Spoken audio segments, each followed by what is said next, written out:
दोस्तों, कई सारे लोगों के मुंह से मैंने एक बात सुनी है और हो सकता है कि आप में से भी कुछ लोग ऐसे हों जिसके दिमाग में ये सवाल आता हो कि दुनिया भर के लोग अपने हाथों को उठाकर अल्लाह से दुआ कर रहे हैं गाज़ा और फ़िलिस्तीन के लिए, लेकिन अल्लाह उनकी दुआओं को कबूल क्यों नहीं कर रहा है? क्यों अल्लाह इज़राइल के ऊपर अजाब नाजिल नहीं कर रहा है? क्यों आखिर दुआएं कबूल नहीं हो रही हैं? मेरे दोस्तों, ऐसा नहीं है। दुआएं कबूल होती हैं, आज नहीं तो कल। कुछ दुआएं ऐसी होती हैं जो फौरन कबूल हो जाती हैं, कुछ दुआएं ऐसी होती हैं जो काफ़ी टाइम बाद कबूल होती हैं, कुछ दुआएं ऐसी होती हैं जिसके कबूल होने के बाद उसका असर सामने दिखाई देता है, कुछ दुआएं ऐसी कबूल होती हैं कि इसका असर इनडायरेक्टली होता है, दिखाई नहीं देता लेकिन दुआ का असर हो रहा होता है। और ऐसा ही कुछ इस वक्त इजराइल के साथ भी हो रहा है। दुनिया भर के जो लोग अपने हाथों को उठाकर गाज़ा के मासूम बच्चों के लिए, फ़िलिस्तीन के लिए दुआ कर रहे हैं, उनकी दुआएं कबूल हो रही हैं, लेकिन शायद असर दिख नहीं रहा है। क्या क्या हो रहा है, उन दुआओं का असर आपको दिखाने की कोशिश करता हूं। इजराइल के अंदर बड़े पैमाने पर विरोध प्रदर्शन हो रहे हैं। इजराइल का प्रधानमंत्री नेतन्याहू पूरी तरह से जलील हो रहा है। पूरी दुनिया के सामने उस इजराइल की नाक कट चुकी है जो इजराइल अपनी ताकत पर घमंड करता था। छोटे से हमास संगठन ने इजराइल को घुटने टेकने पर मजबूर कर दिया है।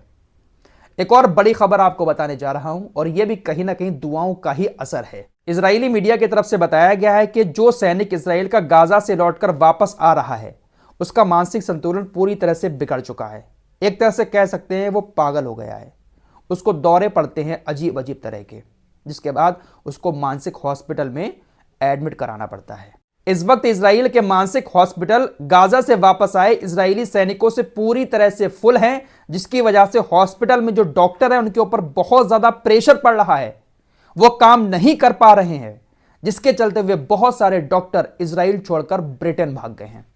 ये पूरी रिपोर्ट इजरायली मीडिया ने छापी है। दर्जनों इजराइल के मनोवैज्ञानिक इजराइल को छोड़कर ब्रिटेन भाग गए हैं। ये कोई छोटी मोटी खबर नहीं है। हॉस्पिटल फुल है, उनसे इलाज ही नहीं हो पा रहा है इन लोगों का। गाजा से वापस आए सैनिकों की हालत इस वक्त ऐसी हो चुकी है, तो ये भी तो एक तरह का अजाब ही है। इनका मानसिक संतुलन कितना ज्यादा बिगड़ चुका है, आज फिर एक रिपोर्ट आई है। इन्होंने फ्रेंडली फायरिंग में 29 अपने ही दोस्तों को मार दिया है। इजराइल के सैनिकों ने अपने ही साथी सैनिकों को अपनी ही गोली से मार दिया।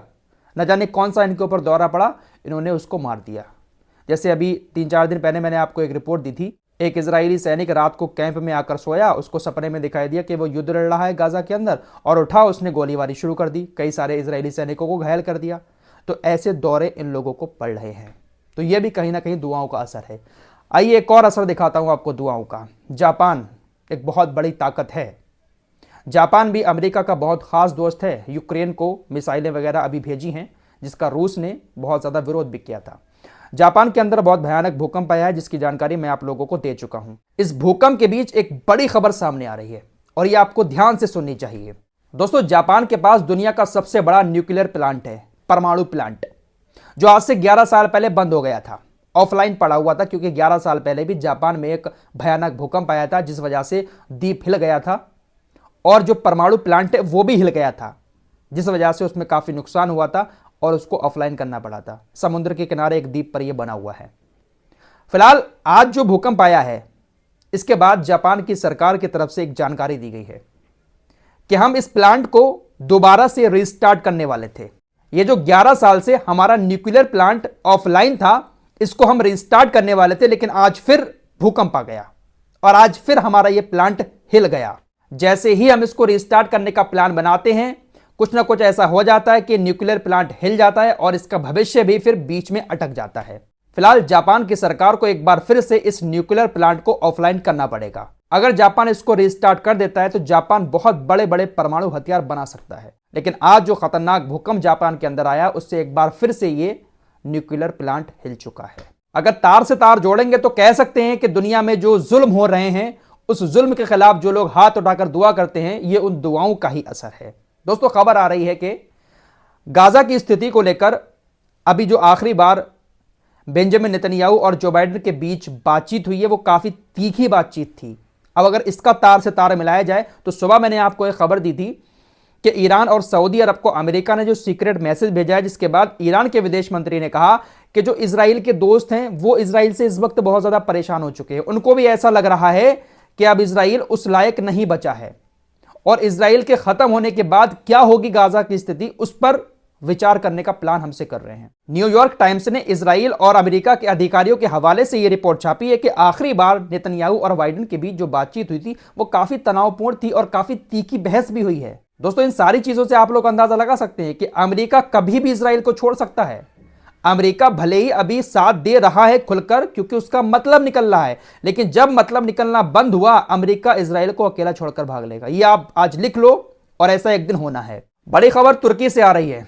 नए साल के मौके पर तुर्की के लाखों लोग इस्तांबुल में इकट्ठा हुए, इसराइल का विरोध करते हुए गाजा के साथ खड़े होने का ऐलान किया। साथ ही साथ अपनी सरकार पर भी प्रेशर डाला है कि आप भी गाजा की मदद के लिए आगे आएं, गाजा का पूरा सपोर्ट करें।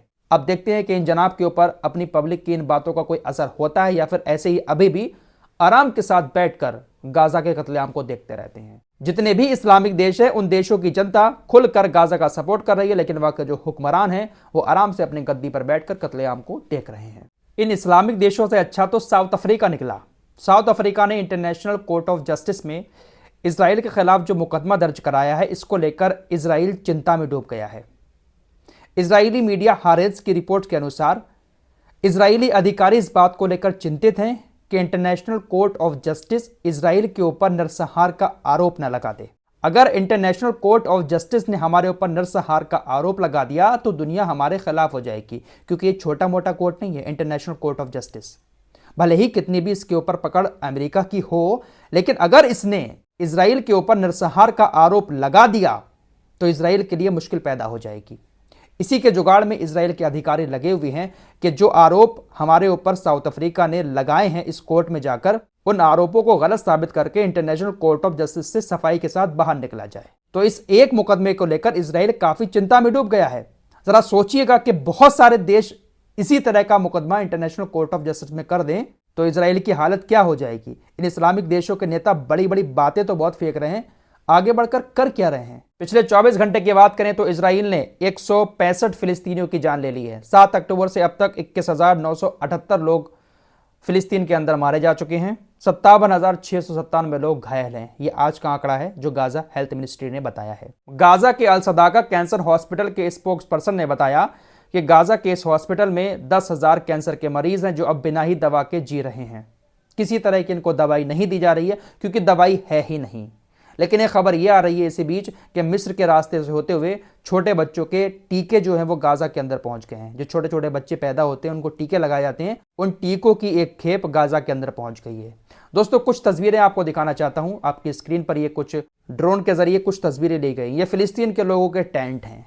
तस्वीरों में आप लोग देख सकते हैं कितने सारे टेंट बने हुए हैं। ये सारे के सारे वो लोग हैं जो अपने अच्छे अच्छे घरों में रहते थे, जिनके घरों को इजराइल ने बमबारी करके पूरी तरह से तबाह कर दिया है।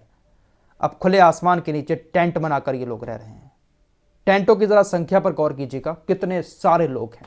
तो फिलहाल ये कुछ चीजें थी जो आपके सामने रखी। मिलते हैं कुछ और खबरों के साथ, तब तक के लिए अपना ख्याल रखिए।